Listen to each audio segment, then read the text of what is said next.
Hello everyone, welcome to my YouTube channel. आज हम करेंगे NCERT solution of exercise 9.3 class 9th का है और ये लास्ट एक्सरसाइज है। तो चलिए फटाफट से लाइक शेयर कीजिए और आप लोग सभी लोग कनेक्ट हो जाइए ताकि सभी लोग इसका बेनिफिट ले सकें। तो चलिए पहला क्वेश्चन क्या है, in figure 10.36।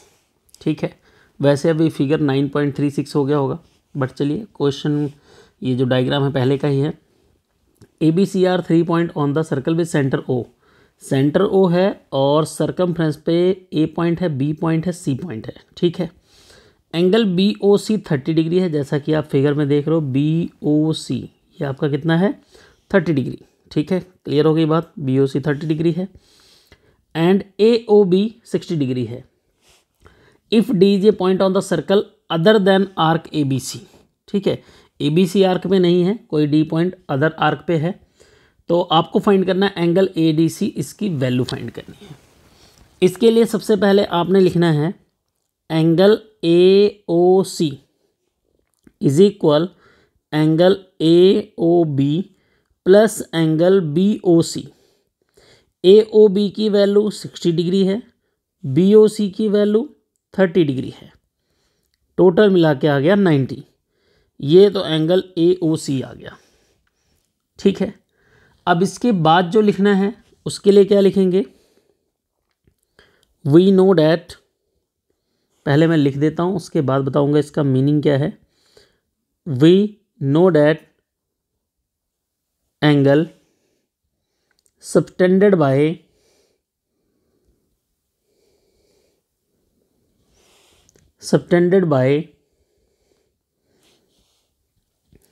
we know that angle subtended by arc at the center is the circle of a circle is double the angle subtended by same arc on the remaining part of the circle। इसका मतलब क्या है, मान लीजिए circle है, कोई arc है जो सेंटर पे एंगल बनाती है, मान लीजिए 60 डिग्री का, तो यही सेम आर्क क्या करेगी, मान लीजिए रिमेनिंग अदर कोई एंगल बनाती है remaining part of the circle, तो इसका वो हाफ होगा, यानी ये 30 डिग्री होगा। ठीक है, यही स्टोरी आपकी इसमें क्रिएट हो रही है। तो यहाँ से लिखेंगे angle A D C is equal to half of angle A O C 1/2। Angle A O C की वैल्यू कितनी है, 90 डिग्री। 90 का हाफ कितना होता है, 45। तो एंगल ए डी सी आपका आ गया 45। आगे चलते हैं। ये क्वेश्चन बहुत ही डिफिकल्ट लगता है सभी को, बट बहुत इजी है। A chord of a circle is equal to the radius of circle. A chord of a circle is equal to the radius of circle. Find the angle subtended by a chord at a point of minor arc. Also find out the major arc. ठीक है, question में ऐसे यहाँ पे एक cord दिया है जो मैंने येलो कलर से बनाया हुआ है। क्वेश्चन कह रहा है ये रेडियस इसके इक्वल है, आपस में ये सारे इक्वल हैं, तो तीनों साइड जिसकी इक्वल होती है वो क्या होता है आपका, क्या होता है वो, इक्विलेटरल ट्राइंगल। मीन्स सेंटर पे यहाँ 60 का एंगल हो गया। एक ही एंगल की ज़रूरत है, ये भी 60 होगा, ये भी 60 होगा, लेकिन हमें इसकी नीड नहीं है, सो हम इसको नहीं लिखेंगे। अब कह रहा है जो मेजर आर्क है, यही same arc same chord major arc पे जो एंगल बनाती है उसकी वैल्यू फाइंड करनी है, और माइनर आर्क यानी जो नीचे की ओर एंगल बनाता है ये फाइंड करना है। ठीक है, क्लियर हो गई बात। चलिए अब यहाँ पे हमने क्या लिखना है, सबसे पहले लिखेंगे O A is equal to O B is equal to A B. O A और ओ बी आपस में क्यों इक्वल हैं, क्योंकि ये रेड कलर का जो आपको रेडियस, तो रेडियस अभी एक सर्कल का कोई भी रेडियस हो कहीं भी बनाओ तो क्या होगा, सेम होगा। और ए बी ऐसा क्वेश्चन ने लिखा हुआ है, मैं नहीं कह रहा हूँ, क्वेश्चन कह रहा है कि जो कॉर्ड है वो रेडियस के इक्वल है। Therefore triangle O A B, ठीक है, triangle O A B is a equilateral triangle,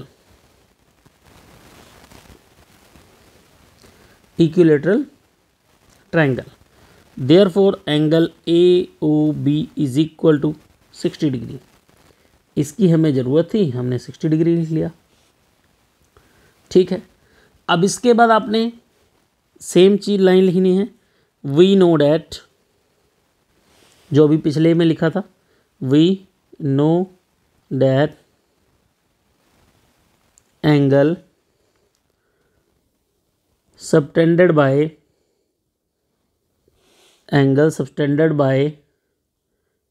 N arc at the center of a circle is double the angle subtended by the same arc on the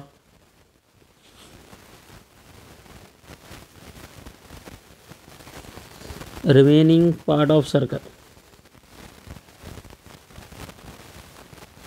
लिख लिया। तो यहाँ से लिखेंगे angle A C B is equal to half of angle A O B. A O B की value कितनी है? 60 degree. Solve करेंगे कितना आएगा? 30 डिग्री।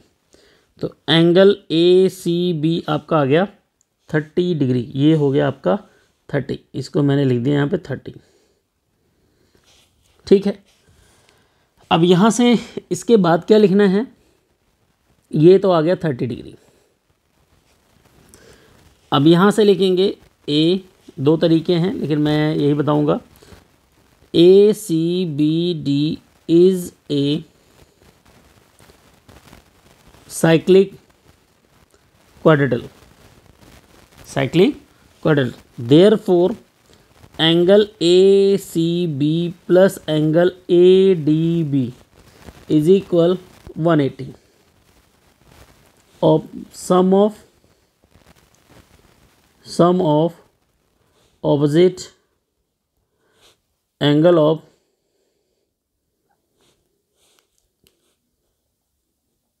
Cyclic quadrilateral. ये क्वाड्रेटल का साइन है, आपने तो क्वाड्रेटल लिखना है।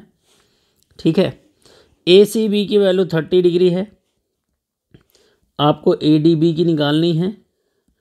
आप क्या करोगे यहाँ पे? माइनस, तो लिखोगे angle A D B is equal to 180 minus 30, angle A D B is equal to 150 degree. ठीक है, बहुत ही ईजी क्वेश्चन है, बहुत ही ज़्यादा सिंपल। यहाँ पे आपको ओ पी आर फाइंड करना है। पहले ये ध्यान दो, ओ पी आर मतलब ये वाला एंगल फाइंड करना है। ठीक है, ये वाला एंगल फाइंड करने के लिए सबसे पहले आपके पास ये वाला एंगल होना चाहिए। ठीक है, ये वाला एंगल होने के लिए आपके पास सबसे पहले ये एंगल होना चाहिए। ठीक है, तो इसको बोलेंगे reflex of P O R. ठीक है, क्या बोलेंगे? Reflex of P O R. Clear होगी बात? अब यहाँ पे लिखेंगे रिफ्लेक्स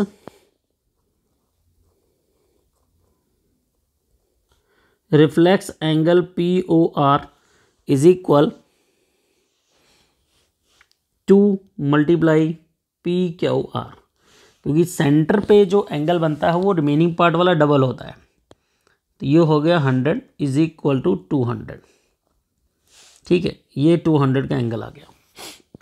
ठीक है, अब यहाँ से लिखेंगे angle P O R is equal to 360 minus reflex angle P O R. 360 minus 200 is equal 160। ये आ गया एंगल पी ओ आर, ये अंदर का एंगल आ गया, ऐसे बना हुआ है ट्रायंगल, तो ये एंगल अंदर का एंगल आ गया 160। ठीक है, अब लिखेंगे in triangle P O R O P is equal to O R, therefore O P is equal to O R. Therefore, angle OPR is equal to angle ORP। इसलिए ये एंगल और ये एंगल आपस में इक्वल होंगे। क्यों होंगे? तो यहाँ लिखेंगे opposite angle of equal sides of triangle. किसी भी ट्रायंगल में अगर दो साइड इक्वल हो तो उनके अपोजिट एंगल भी क्या होंगे? इक्वल होंगे। ठीक है, अब एंगल सम प्रॉपर्टी से हमने क्या करना है? एंगल सम प्रॉपर्टी से लिखना है angle O P R plus angle O R P plus angle P O R is equal to 180 angle sum property. O P R find करना है, ओ आर पी भी ओ पी आर के equal है और इसकी value 160 degree है, तो यहाँ से आएगा 180। ये हो जाएगा 2 angle O P R is equal to 180 minus 160 degree. Angle O P R is equal to 20 degree. Angle O P R is equal to 20/2 is equal to 10 degree. ठीक है, जो आंसर लाना था वो बड़े ही आसानी तरीके से आ गया। ठीक है, आगे बढ़ते हैं क्वेश्चन नंबर 4 की तरफ। क्वेश्चन नंबर 4 में क्या गिवन है? In figure 10.38 angle A B C 69 है। ठीक है, एंगल ए सी बी 31 है। अब आपको बी डी सी फाइंड करना है, ये एंगल फाइंड करना है। इस एंगल के लिए सबसे पहले हमें बी ए सी फाइंड करना पड़ेगा। तो लिखेंगे इन ट्रायंगल